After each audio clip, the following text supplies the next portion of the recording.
ஒன்றிய அரசு ஜாதிவாரி கணக்கெடுப்பு மக்கள் தொகை கணக்கெடுப்பு நடத்தப் போவதாக அறிவித்திருக்கிறார்கள். விரைவாக அதை தொடங்கணும். அதை தொடங்குகிற பொழுது ஜாதிவாரி கணக்கெடுப்பையும் சேர்த்து நடத்த வேண்டும். மக்கள் தொகை கணக்கெடுப்பது எல்லா விவரங்களும் கேட்குறாங்க. அதில் ஒரு பகுதியாக ஜாதிவாரி கணக்கெடுப்பும் சேர்த்து நடத்த வேண்டும். ஜாதிவாரி கணக்கெடுப்பை முழுமையாக நடத்துவதன் மூலமாகத்தான் இடஒதுக்கீடு பிரச்சனையை, சமூக நீதி பிரச்சனையை முழுமையாக அமல்படுத்த முடியும். இதெல்லாம் உத்தேச அடிப்படையில் ஒதுக்கீடு என்று மேற்கொள்வது சமூக நீதிக்கு புறம்பானது. குறிப்பாக ஒன்றிய அரசு சில ஆண்டுகளுக்கு முன்பு, 5 ஆண்டுகளுக்கு முன்பு, பொருளாதாரத்தில் பின்தங்கியவர்களுக்கு, உயர் ஜாதியை சேர்ந்தவர்களுக்கு 10% இடஒதுக்கீடு என்று அறிவித்து அமுல்படுத்தி கொண்டு இருக்கிறது. அது எந்த வகையில் என்று சொல்ல முடியாது. எந்த அடிப்படையில் 10% ஒதுக்கீடு செய்யப்படுகிறது? எந்த அடிப்படையும் கிடையாது. எந்த அடிப்படையும் அற்ற முறையில் உத்தேசமாக அள்ளி போடுவதைப் போல செய்திருப்பது என்பது சமூக நீதி ஆகாது.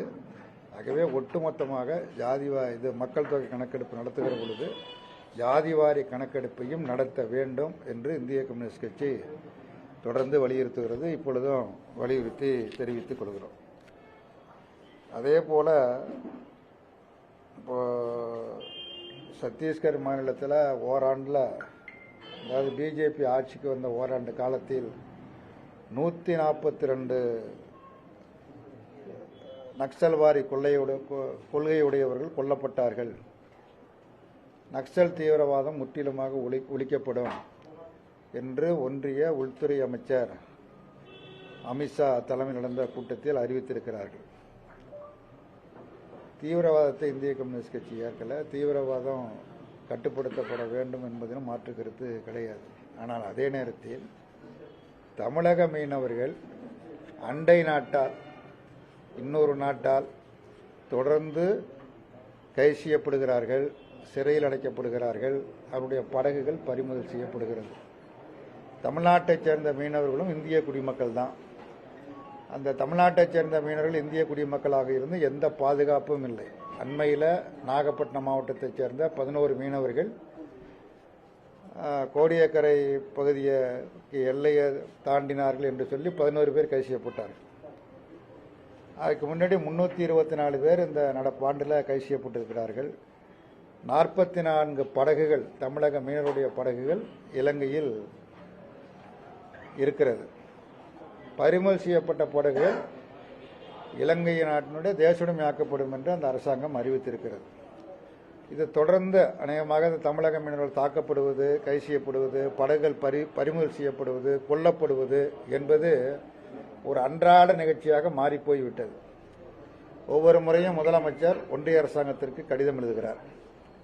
இந்த பிரச்சனையில் உடனடியாக தலையிட வேண்டும், கைது செய்யப்பட்டவர்கள் விடுவிக்கப்பட வேண்டும், படகுகள் விடுவிக்கப்பட வேண்டும், நிரந்தர தீர்வு வேண்டும் என்று தொடர்ந்து முதலமைச்சர் கடிதம் எழுதுகிறார்.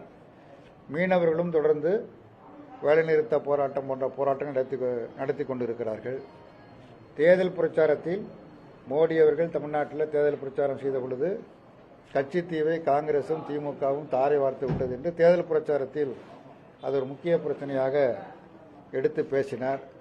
10 ஆண்டு காலம் ஆட்சியில் இருந்தார். அப்பொழுது அது பற்றி பேசவில்லை, எதுவும் செய்யவும் இல்லை. இப்பொழுது 3வது முறையாக அவர் ஆட்சிக்கு வந்திருக்கிறார். ஆட்சிக்கு வந்திருக்கிற பிரதமர் கட்சித்தீவை மீட்கப் போகிறாரா? தேர்தல் பிரச்சாரத்தில் சொன்னார்ல, கட்சித்தீவை மீட்கப் போகிறாரா அல்லது என்ன செய்ய போகிறார் என்பது தெளிவுபடுத்தப்பட வேண்டும். இலங்கை நமது நாட்டினுடைய அண்டை நாடு மட்டுமல்ல, நம்முடைய நட்பு நாடு. இலங்கைக்கு தேவையான பொருளாதார நெருக்கடிகள் வந்த பொழுதெல்லாம் தொடர்ந்து இந்தியா உதவி செய்து கொண்டு இருக்கிறது. உதவி செய்ய வேண்டும், அதில் மாற்று கருத்து கிடையாது. நட்பு நாடாக இருக்கிறது. நம்முடைய உதவிகளையும் பெருமளவுக்கு பெற்றுக்கொள்கிற நாடு. இந்திய மீனவர்களுக்கு எதிராக, குறிப்பாக தமிழக மீனவர்களுக்கு எதிராக தொடர்ந்து நடவடிக்கை எடுத்து வருவதை முற்றிலுமாக தடுத்து நிறுத்துவதற்குள்ள நடவடிக்கைகளை மேற்கொள்ள வேண்டும். உலகத்தில் எந்த தொழிலாளிக்கும் இப்படி ஒரு பாதிப்பு கிடையாது. ஒவ்வொரு தொழிலாளிக்கும் பிரச்சனைகள் இருக்கும். ஊதியம் போதுமானதல்ல, உயர்த்த வேண்டும், அல்லது நிரந்தரப்படுத்த வேண்டும், அல்லது ஓய்வு காலம் ஊதிய வேண்டும் என்கிற பல கோரிக்கைகளை வைப்பார்கள். ஆனால் தமிழக மீனவர்கள் உயிருக்கும் பாதுகாப்பு இல்லை, உடைமைக்கும் பாதுகாப்பு இல்லை, தொழிலுக்கும் பாதுகாப்பு இல்லை என்ற நிலை தொடர்வது மிக மிக கவலைக்குரியது. உடனடியாக மத்திய அரசாங்கம் இந்த பிரச்சனையில் தலையிட்டு உரிய தீர்வை நடவடிக்கைகளை மேற்கொள்ள வேண்டும் என்று கேட்டுக்கொள்கிறோம். குறிப்பாக இந்திய கம்யூனிஸ்ட் கட்சியினுடைய நூற்றாண்டு விழா வருகிற டிசம்பர் 26ஆம் தேதி தொடங்குகிறது. 1925ஆம் ஆண்டு டிசம்பர் 26ஆம் தேதி இந்திய கம்யூனிஸ்ட் கட்சி கான்பூரில் தொடங்கப்பட்டு 99 ஆண்டுகளை நிறைவு செய்து நூற்றாண்டை தொடங்குகிறது. 2025 டிசம்பர் 26 வரை ஓராண்டு காலத்திற்கு நாடு முழுவதும் நூற்றாண்டு விழா கொண்டாடப்படும். குறிப்பாக தமிழ்நாட்டில் அந்த நூற்றாண்டு விழாவை வெகு விமர்சையாக கொண்டாடுவதற்குள்ள அனைத்து முன்முயற்சிகளும் கட்சியால் மேற்கொள்ளப்பட்டு வருகிறது. குறிப்பாக இந்திய கம்யூனிஸ்ட் கட்சி அது முதல் மாநாடு நடத்திய அந்த மாநாட்டிலேயே அது முன்வைத்த முழக்கம் என்பது பரிபூரண விடுதலை வேண்டும் என்கிற முழக்கம்தான் முதல் முழக்கம். நாட்டில் முதலாக இந்த முழக்கத்தை முன்வைத்த பெருமை இந்திய கம்யூனிஸ்ட் கட்சியைத்தான் சாரும். அதற்கு முன்னரே காங்கிரஸ் போன்ற அமைப்புகள் விடுதலை போராட்டத்தில் ஈடுபட்டாலும் கூட பரிபூரண சுதந்திரம் என்கிற முழக்கத்தை முதல் தீர்மானத்தை நிறைவேற்றியது இந்திய கம்யூனிஸ்ட் கட்சி. நாடு அரசியல் விடுதலை பெற்றிருக்கிறது. அரசியல் ரீதியாக நாம் வெற்றி பெற்றிருக்கிறோம். நம்முடைய சொந்த ஆட்சி தான் நடைபெற்று கொண்டு இருக்கிறது. தேர்தல் நடைபெறுகிறது. அனைவருக்கும் 18 வயது வந்த அனைவருக்கும் வாக்குரிமை வழங்கப்பட்டிருக்கிறது. நாடு முன்னேறி கொண்டு இருக்கிறது. முன்னேற்றம் இல்லை என்று சொல்ல முடியாது. முன்னேறி கொண்டிருக்கிறது. தொழில் முன்னேற்றம், விவசாயிகள் முன்னேற்றம் என்று பல்வேறு முன்னேற்றங்கள் இருந்தபோதும் கூட பொருளாதார ஏற்றத்தாழ்வு என்பது தொடர்ந்து நீடித்து கொண்டே வருகிறது. மிக கடுமையான வேற்றுமை நிலவுகிறது. மலைக்கும் அடுவுக்கும் உள்ள வித்தியாசமாக பொருளாதார ஏற்றத்தாழ்வுகள் இருக்கிறது. அதேபோல சமூக நீதி தொடர்ந்து புறக்கணிக்கப்பட்டு வருகிறது. ஆக இவைகளுக்கெல்லாம் விடுதலை கிடைக்கிற பொழுதுதான் அது முழுமையான விடுதலையாக அமையும் என்கிற முறையில் இதற்காக தொடர்ந்து போராடி பல்வேறு சாதனைகளை படைத்த கட்சி. நாட்டில் உழுபவனுக்கு நிலம் சொந்தம் என்கிற முழக்கத்தை முன்வைத்து நில சீர்திருத்தம் சட்டம் கொண்டு வருவதற்கு போராடி வெற்றி பெற்ற கட்சி. அதேபோல இந்த 100 ஆண்டு காலங்களில் தொழிலாளருடைய உரிமைகளுக்கு, நலனுக்கு, முன்னேற்றத்திற்கு, தொழிற்சங்க அமைப்புகளை உருவாக்குவதற்கு, அவர்களுக்கு முறையான ஊதியம் கிடைப்பதற்குரிய சட்டங்களுக்காக தொடர்ந்து போராடி வெற்றி பெற்ற கட்சி இந்திய கம்யூனிஸ்ட் கட்சி. அதேபோல அடித்தட்டு மக்கள், விவசாய தொழிலாளர்கள், அமைப்பு சாரா தொழிலாளர்கள் என்று பல்வேறு தரப்பினரின் வாழ்க்கையில் மாற்றம் ஏற்படுவதற்குரிய அனைத்து முயற்சிகளையும் மேற்கொண்டிருக்கிறது. இந்த 100 ஆண்டு காலத்தில் இந்த நாட்டில் அரசியல் கட்சிகளில் இந்திய கம்யூனிஸ்ட் கட்சியை போல் தியாகம் செய்த கட்சி எந்த கட்சியும் கிடையாது. விடுதலை போராட்ட காலத்திலும் சரி, விடுதலைக்கு பின்னரும் சரி, ஆயிரக்கணக்கில் இந்திய கம்யூனிஸ்ட் கட்சிய தோழர்களுடைய உயிர்கள் பறிக்கப்பட்டிருக்கிறது. சிறையில் அடித்து கொல்லப்பட்டிருக்கிறார்கள். சிறையில் துப்பாக்கி சூட்டிற்கு ஆளாகி இருக்கிறார்கள். வெளியில் துப்பாக்கி சூட்டிற்கு ஆளாகி இருக்கிறார்கள். தூக்கு மேடைகளை சந்தித்திருக்கிறார்கள். விஷம் கொடுத்து கொல்லப்பட்டிருக்கிறார்கள். போலீஸ் அடிதடியில் கொல்லப்பட்டிருக்கிறார்கள். இப்படி ஆயிரக்கணக்கான தோழர்களை பலி கொடுத்த கட்சி, தியாகம் செய்த கட்சி. பல்லாயிரக்கணக்கானவர்கள் சிறையில் சித்திரவதைகளுக்கு ஆளானார்கள். இப்படி ஒரு மிகப்பெரும் தியாகத்தை செய்த கட்சியினுடைய நூற்றாண்டு விழாவை தமிழகத்தில் பல்வேறு வடிவங்களில் பொதுக்கூட்டங்கள் மட்டுமல்ல, கருத்தரங்குகள் போன்ற நிகழ்வுகள் நடைபெறுகிறது. கட்சியினுடைய வரலாற்றை நாட்டு மக்களுக்கு தெரியக்கூடிய வகையில் பல்வேறு நூல்கள் வெளியிடுவதற்குள்ள ஏற்பாடுகள் செய்யப்பட்டது. 1925 முதல் 2025 வரையிலான இந்த நூற்றாண்டு காலத்தில் என்னென்ன சாதனைகளை படைத்தோம், எத்தகைய இயக்கங்களை நடத்தினோம், அதனால் கிடைத்த வெற்றிகள் என்ன என்பதையெல்லாம் வெளிக்கொணர்வதற்குள்ள முறையில் அனைத்து முயற்சிகளும் மேற்கொள்ளப்பட்டு வருகிறது. அது மட்டுமல்ல, இந்திய கம்யூனிஸ்ட் கட்சி 1920 தொடங்கி 64 வரை ஒன்றுபட்ட கட்சியாக இருந்தது. 64க்கு பிறகு கட்சி பிளவுபட்டது. அந்த பிளவின் மூலமாக மேலும் பல பிளவுகள் ஏற்பட்டு இன்றைக்கு பல்வேறு கம்யூனிஸ்ட் கட்சிகள் நாட்டில் இயங்கிக் கொண்டிருக்கிறது. இந்த நூற்றாண்டு விழாவில் இந்திய கம்யூனிஸ்ட் கட்சியினுடைய அறைகூவல் என்பது கம்யூனிஸ்ட் இயக்கங்கள் ஒன்றுபட வேண்டும், மீண்டும் ஒன்றுபட வேண்டும் என்கிற கருத்தை முன்வைக்கிறது. இது அனைவருடைய பரிசீலனைக்கும் தொடர்ந்து வலியுறுத்தி வருகிறது. இந்த நூற்றாண்டை ஒட்டி அதை மேலும் வலியுறுத்துகிறோம் என்பதை தெரிவித்துக் கொள்வதோடு, நாடு விடுதலை பெறுவதற்கு முன்னதாகவே தேச பிதா என போற்றப்படுகிற மகாத்மா காந்தி அவர்கள் நாட்டினுடைய விடுதலை என்பது பெண்கள், ஒரு பெண் தனித்து நகைகளை அணிந்து கொண்டு நள்ளிரவில் யாருடைய உதவியும் இல்லாமல் தன்னந்தனியாக எந்தவித அச்சுறுத்தலுக்கும் ஆளாகாமல் நடமாடுகிற பொழுதுதான் அது உண்மையான சுதந்திரமாக இருக்க முடியும் என்று காந்தி சொன்னார். ஆனால் இன்றைக்கு கல்கத்தாவில் மருத்துவ பயிற்சி டாக்டர் சீரழிக்கப்பட்டது. இன்றைக்கு ஒரு பெரிய உச்சநீதிமன்றமே தலையிட்டு சிபிஐ விசாரணையை மேற்கொண்டிருக்கிறது. பலர் கைது செய்யப்பட்டிருக்கிறார்கள். மேலும் பலர் கைது செய்யப்பட வேண்டிய நிலையில் இருக்கிறது. நாட்டில் இது மாதிரி பல மாநிலங்களில் இது மாதிரியான சம்பவங்கள் தொடர்ந்து, பாலியல் வன்முறை சம்பவங்கள் தொடர்ந்து நடைபெறுகிறது. தமிழ்நாட்டிலேயும் நடைபெறுகிறது. இதே திருச்சியில் வாமடத்தில் ஒரு சிறுமி சீரழிக்கப்பட்டது. இந்திய கம்யூனிஸ்ட் கட்சி நடவடிக்கை எடுத்து ஆர்ப்பாட்டம் நடத்தி இந்த சம்பந்தப்பட்ட நபர் கைது செய்யப்பட்டிருக்கிறார். அந்த பெண் ஒரு 9 வயதுடைய சிறுமி. அந்த பெண்ணு சொல்கிற பொழுது, என்னை சீரழித்த இடத்தில் உடைகள் ஏராளமான, சிறுமிகள் அணிகிற உடைகள் ஏராளமாக கிடக்கிறது என்று அவர் சொல்லுகிற பொழுது, அப்பொழுது இது தொடர்ச்சியாக நடைபெற்று கொண்டு இருக்கிறது என்பது தெரிகிறது. தஞ்சாவூர் தெற்கு மாவட்டம் ஆம்பலாப்பட்டில் இதே மாதிரி பாலியல் வன்கொடுமை, கிருஷ்ணகிரி மாவட்டத்தில் பாலியல் வன்கொடுமை, இப்படி பல சம்பவங்கள் பல இடங்களில் தமிழ்நாட்டில் ஆங்காங்கே நடைபெறுவது என்பது மிகுந்த கவலை அளிக்கக்கூடிய நிகழ்வாகும். இதை முற்றிலுமாக தடுத்து நிறுத்துவதற்குரிய நடவடிக்கைகள் எடுக்க வேண்டும்.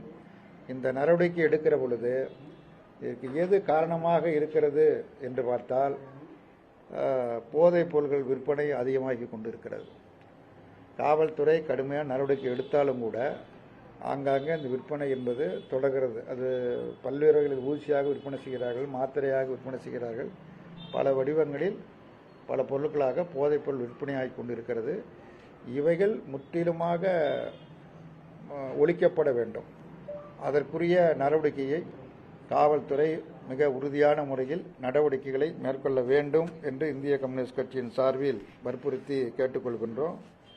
அதே மாதிரி மூத்த பொறியாளர் சங்கத்தின் சார்பில் நேற்றைய தினம் கூடி ஒரு கருத்தரங்கு நடத்தி அதன் மூலமாக ஒரு கருத்தை வெளியிட்டு இன்றைக்கு ஊடகங்களெல்லாம் இந்த செய்தி பத்திரிகைகளெல்லாம் வந்திருக்கிறது.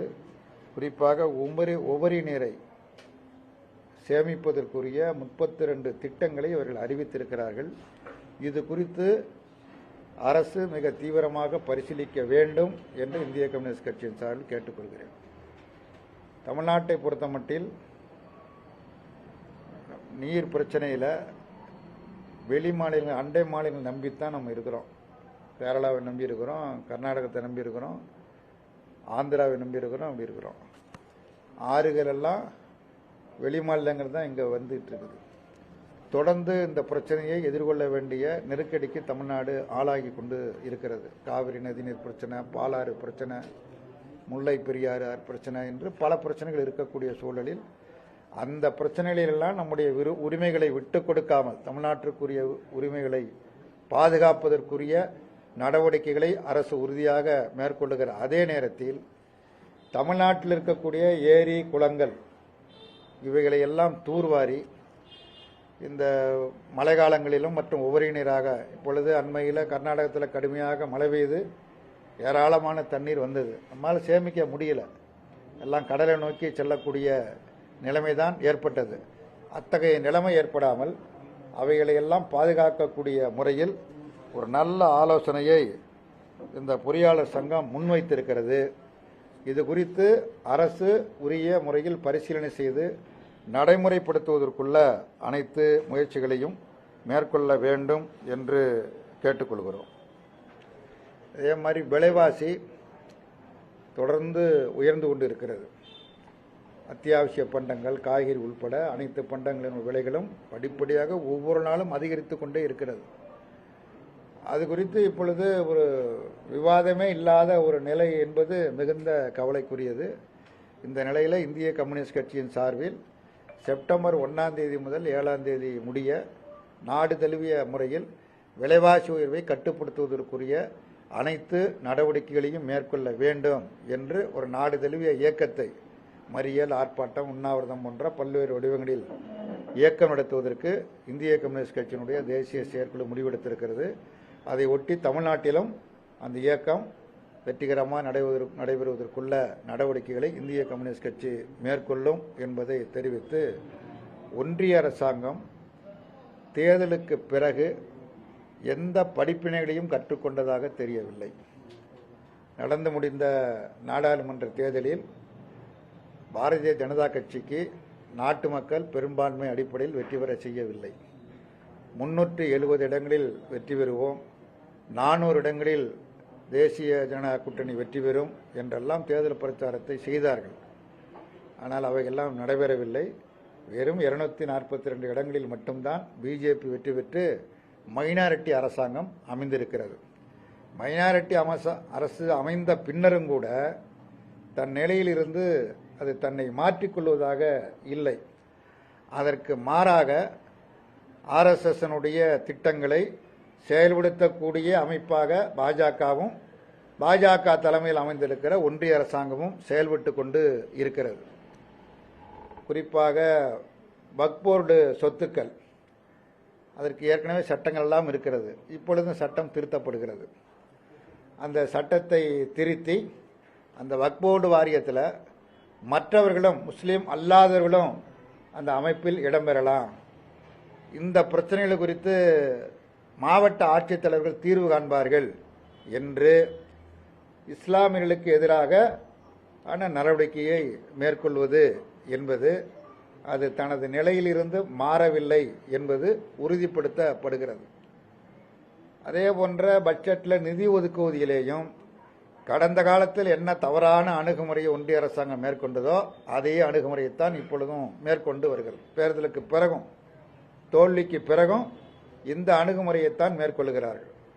தங்களுக்கு ஆதரவாக இருக்கக்கூடிய மாநிலங்களுக்கு நிதி அதிகம் ஒதுக்கீடு செய்வது, தங்களது கொள்கைக்கு எதிராக ஆட்சி புரியக்கூடிய மாநிலங்களுக்கு நிதியை இல்லை என்று ஆக்குவது அல்லது மோசமாக குறைப்பது. அதே மாதிரி ரயில்வே நிதி ஒதுக்கீடும் அப்படித்தான் அமைந்திருக்கிறது. இது எல்லா மாநிலங்களும் சேர்ந்ததுதான் இந்தியாவை தவிர குறிப்பிட்ட மாநிலங்கள் மட்டும் இந்தியா அல்ல. தமிழ்நாட்டை புறக்கணித்து விட்டு, கர்நாடகத்தை புறக்கணித்து விட்டு, கேரளாவை புறக்கணித்து விட்டு இந்தியா என்பது இருக்க முடியாது. தனது அணுகுமுறையை ஒன்றிய அரசாங்கம் மாற்றிக்கொள்ள வேண்டும். அதாவது ஒன்றிய அரசாங்கம் பின்பற்றுகிற இந்த அணுகுமுறை என்பது நாட்டினுடைய ஒற்றுமை, ஒருமைப்பாட்டிற்கு எதிரான நிலைப்பாடாகும். இதிலிருந்து தன்னை மாற்றிக்கொள்ள வேண்டும். இயற்கை பேரிடர் பாதிப்புகள் எந்த மாநிலத்தில் நடந்தாலும் தேசிய பேரிடர் நிதியிலிருந்து முழுமையாக பாதிக்கப்பட்ட மாநிலங்களுக்கு வழங்க ஒன்றிய அரசாங்கம் கடமைப்பட்டது. குறிப்பாக கேரள மாநிலம் வயநாட்டில் ஏற்பட்டிருக்கிற அந்த நிலச்சரிவு, அதனால் ஏற்பட்ட பாதிப்பு என்பது கேரளாவின் 100 ஆண்டு கால வரலாற்றில் இப்படி ஒரு நிகழ்வு நடந்ததே இல்லை என்று ஆய்வுகள் தெரிவிக்கின்றன.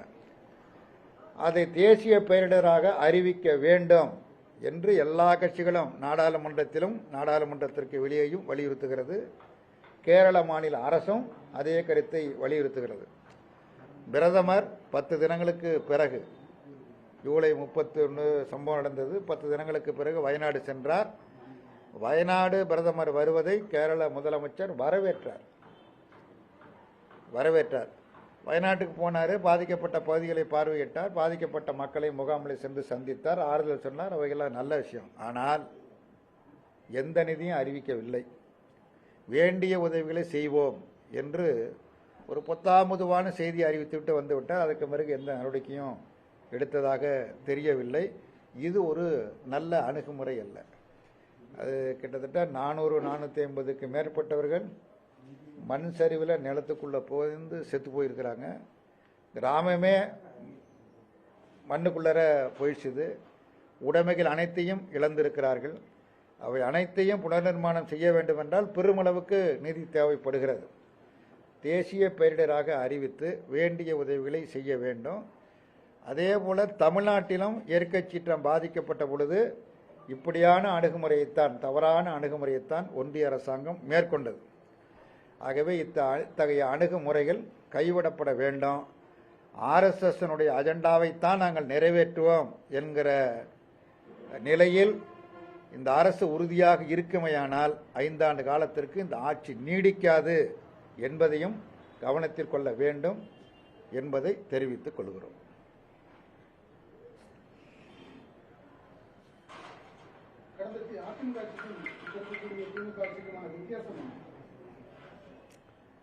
அதிமுக ஆட்சி 2 அதிமுக ஆட்சி, ஒரு அதிமுக ஆட்சி இல்லை.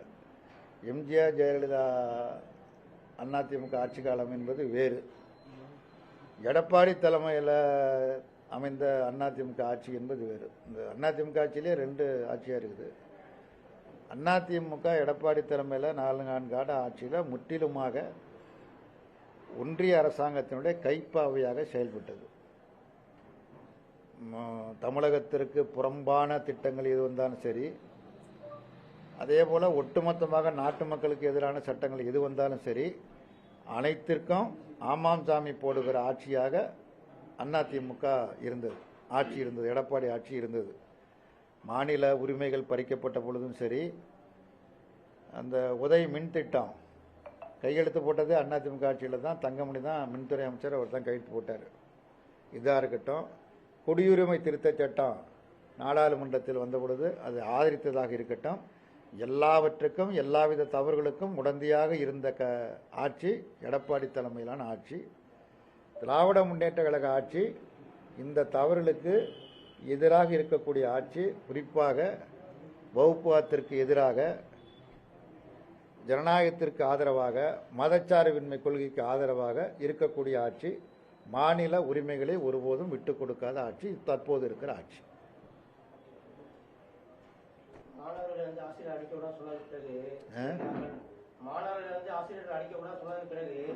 எல்லா கல்லூரி பள்ளிகள் மாணவர்களுடைய சண்டைகள் அதிகரிச்சிருக்கு. ஆசிரியர்களே தாக்கக்கூடிய நிலைமை போயிட்டு. மாணவர்களுக்குள்ள மாணவர்கள் தாக்கி கொள்றது, மாணவர்களை ஆசிரியர்கள் அடிக்கக்கூடாது அப்படிங்கிறது வந்ததுக்கு அப்புறம் மாணவர்களை ஆசிரியர்கள் அடிக்கக்கூடாது அப்படிங்கிறது அது ஒன்றும் தவறில்லை. மாணவர்களை ஆசிரியர்கள் கண்டிக்கணும். அதே நேரத்தில் மானாங்கனே அடித்து காயப்படுத்தி ஆஸ்பத்திரிக்கு அனுப்புகிற மாதிரி அடிக்கக்கூடாது. அப்படிலாம் செய்யக்கூடாது அப்படிங்கிறதுனால தான் மாணவர்கள் சண்டை போட்டுக்கிறாங்கிறது இல்லை. மாணவர்கள் அவங்க வயதுக்கு ஏற்ப அப்பப்போ சில்லறை சண்டைகள் நடக்கும். பெற்றோர்களும் கவனமாக இருக்க வேண்டும். மாணவர்கள் படிப்பில் அதிகமாக கவனம் செலுத்த வேண்டும். அதுதான் அதுக்கு தீர்வை தவிர ஆசிரியர்கள் கண்டிக்கவே கூடாது அப்படின்னு எந்த அரசாங்கமும் சொல்லலை. அடிக்கக்கூடாது, துன்புறுத்தக்கூடாது அப்படின்னு தான் அரசாங்கம் சொல்லுது. அப்படி சொன்னதுனால தான் அவங்க சண்டை போட்டுக்கிறாங்க என்று அர்த்தப்படுத்திக் கொள்ள வேண்டிய அவசியம் இல்லை. இப்போ தமிழ்நாட்டில் எதிர்கட்சிகள் வைக்கக்கூடிய குற்றச்சாட்டுகள் இருக்கு. போதைப் பொருள் விற்பனை, சட்ட ஒழுங்கு கெட்டு போச்சு, லஞ்ச ஊழல் பெருகிருச்சு, இது மாதிரியான குற்றச்சாட்டுகள் உண்மைதானா? விமர்சனங்கள் நான் சொல்லும்போது தான் சொன்னேன், இந்த மாதிரிலாம் நடக்குது அப்படின்னு சொல்லி இந்த மாதிரியான விமர்சனங்கள் இருக்குது. அதன் மீது அரசு உறுதியாக நடவடிக்கை எடுத்து வருகிறது. அம்பலாப்பட்டிலையும் சரி, இங்கே திருச்சியிலையும் சரி, அதே மாதிரி கிருஷ்ணகிரியிலையும் சரி, உறுதியான நடவடிக்கை எடுத்து சம்பந்தப்பட்டவர்கள் உடனடியாக கைது செய்யப்பட்டிருக்கிறார்கள். கைது செய்யப்படுவது மட்டுமல்ல, அந்த குற்றம் புரிந்தவர்களுக்கு நீதிமன்றத்தில் நிறுத்தி தண்டனை கிடைப்பதை உறுதி செய்ய வேண்டும், தண்டிக்கப்பட வேண்டும். எக்காரணத்தை கொண்டும் அவர்கள் சட்டத்தில் இருந்து தப்பித்து விடாமல் இருப்பதற்கு நடவடிக்கை எடுக்க வேண்டும். குறிப்பாக கொலைகள் நடைபெறுகிறது, கொலை குற்றவாளிகள் தப்பித்து வந்து விடுகிறார்கள். போதுமான அளவுக்கு சாட்சியங்கள் இல்லை என்று தப்பித்து வந்து விடுகிறார்கள். என்னுடைய விளைவு என்ன அப்படின்னா, பாதிக்கப்பட்டவர்கள் பரிகாரம் தேட விரும்புகிறார்கள். கொலைக்கு மறுகொலை என்று போய்கொண்டு இருக்கிறது. இது நல்லது அல்ல. ஆகவே கொலையாகட்டும், பெண்களை பாலியல் வன்முறை சம்பவங்களாக இருக்கட்டும், போதைப்பொருள் விற்பனையாக இருக்கட்டும், கள்ளச்சாராய விற்பனையாக இருக்கட்டும், இது மாதிரியான சம்பவங்களில் யார் ஈடுபட்டாலும் அவர்களை கைது செய்வது மட்டுமல்ல, முறையாக குற்றப்பத்திரிகை தாக்கல் செய்து தண்டனை கிடைப்பதற்குரிய வகையில் காவல்துறை உரிய நடவடிக்கைகளை மேற்கொள்ள வேண்டும். துணை முதல்வர் பதவி வழங்க உதயநிதி ஸ்டாலினுக்கு துணை முதல்வர் பதவி வழங்க அதை பற்றி உங்களோட வாக்கு கொடுத்துருக்காங்களா? இல்ல வழங்க இருக்கிறதா வந்து கருத்துக்கள் தகவல்கள் பரிமாறி முதலமைச்சர் அப்படி ஒன்றும் சொல்லலையே. வேற நான் ஏற்றுக்கிறது நீங்கள் ஏற்றுக்கிறது ஒன்றுமே இல்லை. ஒரு அமைச்சரவையில் முதலமைச்சர் தான் யார் அமைச்சராக இருக்கணும், யார் துணை முதலமைச்சர் தீர்மானிக்கிற அதிகாரம் படைத்தவர் முதலமைச்சர் தான். முதலமைச்சருக்கு அப்படி தோன்றுதுன்னா செய்வார், அவ்வளோதான். அப்படி செஞ்சாருன்னா அதுக்கு பிறகு அதை பற்றி நம்ம கருத்து சொல்லலாம். இப்போ அது கருத்து சொல்கிறது அது ஒன்றுமே இல்லை. எம்ஜிஆர் கட்சி ஆரம்பிச்ச உடனே கம்யூனிஸ்டுகள் வந்து கூட்டணி வச்சாங்க. அப்படி இப்போ விஜய் கட்சி ஆரம்பிச்சிருக்காரு, அப்படிதான் வாய்ப்பு இருக்கா? அப்படியா? அவர் என்ன கட்சி ஆரம்பிக்கலையே, இப்போ தான் கொடியை காமிச்சிருக்கிறாரு. அந்த கொடியில் யானை நிற்கிது, யானைக்கு ஒருத்தர் ஆட்சேபனை பண்ணிகிட்டு இருக்கிறாரு. அப்புறம் ஏதோ பூ வச்சுருக்கிறாரு, நட்சத்திரம்லாம் வச்சுருக்கிறாரு. அதுக்கான விளக்கத்தை மாநாட்டில் சொல்கிறேன்னு இருக்காரு. அவர் முறையாக கட்சி அறிவித்து கட்சி கொள்கைகளை எல்லாம் சொல்லட்டும். சொன்ன பிறகு நாம் விவாதிக்கலாம். ரைட்.